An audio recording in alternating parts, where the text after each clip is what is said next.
Massive wildfires are on the rise in the U.S. Climate change is leading to hotter, drier, and windier conditions and drier vegetation, especially in the western part of the U.S., too often with devastating results.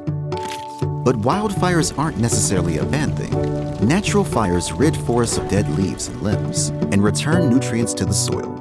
Some trees even require fire so that their cones can release seeds, allowing the trees to reproduce.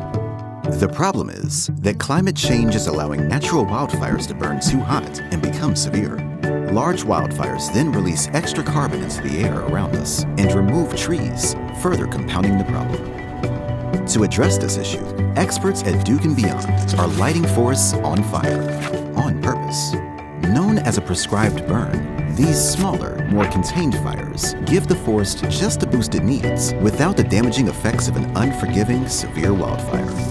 Before a prescribed burn starts, people known as burn bosses outline a plan detailing the goals of the burn, such as how much land the fire will cover, what will be burned in the process, and how the public and local communities will be informed and protected.